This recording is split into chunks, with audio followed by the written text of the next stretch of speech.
যেহেতু সময় নেই, শরীরের কোথাও যদি ক্যান্সার হয়, কোনো অঙ্গ প্রত্যঙ্গে যদি ক্যান্সার ধরে, সেই ক্যান্সার যদি সেই অঙ্গ থেকে নিরাময় না করা হয়, অঙ্গ যদি কেটে ফেলা না হয়, খুব শীঘ্রই গোটা দেহে ক্যান্সার ছড়িয়ে পড়ে গোটা দেহের মৃত্যু ঘটে। ঠিক একইভাবে সমাজের কোনো একটা জায়গায় যদি কোনো বেদাত শিকড় গেড়ে বসে, সেই জায়গা থেকে বেদাতের শিকড় যদি উপড়ে ফেলা না হয়, তাহলে অল্প কিছুদিনের মধ্যেই গোটা সমাজ বেদাতে ছেয়ে যায়। আমি একটা উদাহরণ দিই।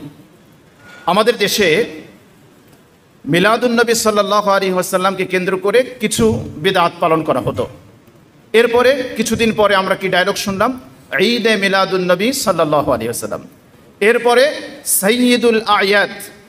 এরপরে এখন আরও এক ধাপ এগিয়ে আমরা শুনছি লাইলাতু মাউলিদিন নবী সাল্লাল্লাহু আলাইহি ওয়াসাল্লাম খায়রুম মিন লাইলাতিল কদর। অর্থাৎ রসুল সাল্লাল্লাহু আলাইহি ওয়াসাল্লামের জন্মের রাত্রিটা লাইলাতুল কদরের চেয়েও তার ফজিলত বেশি। আমি আপনাদেরকে জিজ্ঞেস করতে চাই, কোন রাত্রের কি ফজিলত, কোন আমলের কি ফজিলত, এটা বলার একমাত্র অধিকার আল্লাহ এবং তার রসুল সাল্লাল্লাহু আলাইহি ওয়াসাল্লামের। আল্লাহ এবং তার রসুল ছাড়া কোনো ব্যক্তি যদি দাবি করে এই রাত্রের এই ফজিলত, এই আমলের এই ফজিলত, প্রকারান্তরে সে নিজেকে শরীয়ত প্রণেতা দাবি করে। 2 নম্বর, তাদের একটা দাবি হলো, যেই রাত্রির মাধ্যমে রসুল পেয়েছি, যদি রসুলকে না পেতাম লাইলাতুল কদর পেতাম না। এজন্য রসুল সাল্লাল্লাহু আলাইহি ওয়াসাল্লামের জন্মের রাত্রির ফজিলত এত বেশি।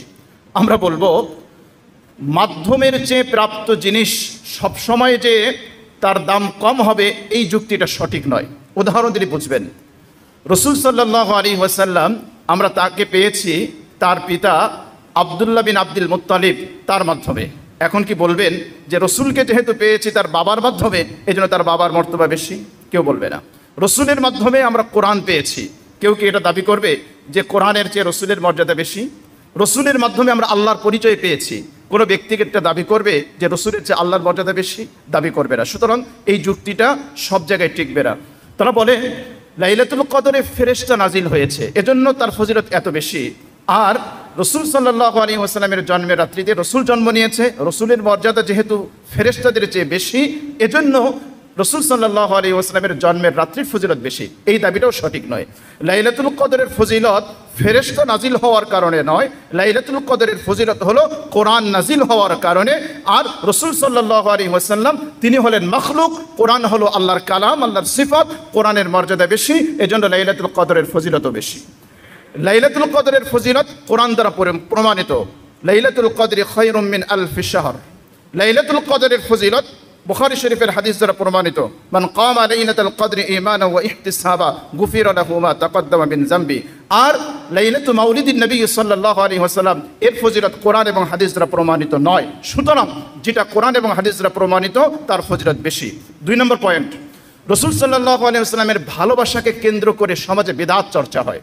এখন ভালোবাসার পদ্ধতি কয়টা? ভালোবাসার পদ্ধতি 2টা। 1 নম্বর, রসুল সাল্লাল্লাহু আলাইহি ওয়াসাল্লামের আদর্শ গ্রহণ করে ভালোবাসা, রসুল সাল্লাল্লাহু আলাইহি ওয়াসাল্লামের আদর্শ গ্রহণ না করে ভালোবাসা। যদি রসুলের আদর্শ গ্রহণ করে ভালোবাসি, তাহলে রসুলের সাথে জান্নাতে থাকার সুযোগ, আর রসুলের আদর্শ বর্জন করে যদি ভালোবাসি, তাহলে জাহান্নামে থাকার সুযোগ। উদাহরণ দিলে স্পষ্ট হবে। আবু লাহাব রসুলকে ভালোবেসেছে, তার জন্মের সংবাদে তার দাসী আজাদ করে দিয়েছে।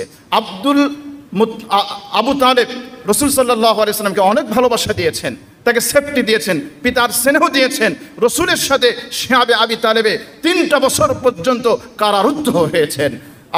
আল্লাহ রসুল সাল্লাল্লাহু আলাইহি ওয়াসাল্লামের জন্য তিনি ঢাল ছিলেন। তিনি কবিতা আবৃত্তি করেছেন, ওয়াল্লাহি লা ইয়াসিলু ইলাইকা বিজামহিম হাত্তা ওয়াসাদা ফিত তুরাবি দাফিনা। মুহাম্মদ, যতক্ষণ না পর্যন্ত আমি আবু তালেব আমার লাশ কবরে রাখা না হবে, ততক্ষণ পর্যন্ত ওরা তোমার কোনো ক্ষতি করতে পারবে না। আল্লাহু আকবার। তাহলে আবু তালেবের ভালোবাসা ছিল।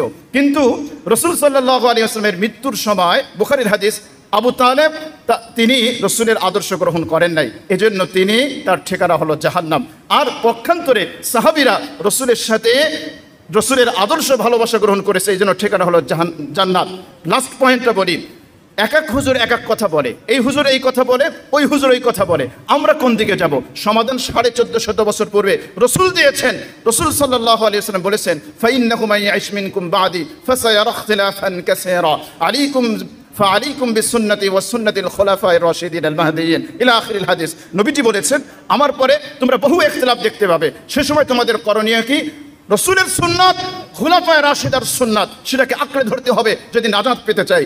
তাহলে আমরা বলতে চাই, এই আখিরি জামানায় নাজাত প্রাপ্তির পথ একটাই, রসুলের সুন্নাহ, সাহাবায়ে কেরামের সুন্নাহ। যদি রসুলের সুন্নাহ আঁকড়ে ধরি, সাহাবায়ে কেরামের সুন্নাহ আঁকড়ে ধরি, তাহলে নাজাত হবে। আর যদি রসুলের সুন্নাহ, সাহাবায়ে কেরামের সুন্নাহ এগুলোকে বাদ দিয়ে অন্য কোনো আদর্শ মতবাদের মাধ্যমে আল্লাহ এবং রসুলকে জান্নাত পেতে চাই, কখনোই নাজাত পাওয়া যাবে না। আল্লাহ আমাদেরকে আমল করার তৌফিক দান করেন।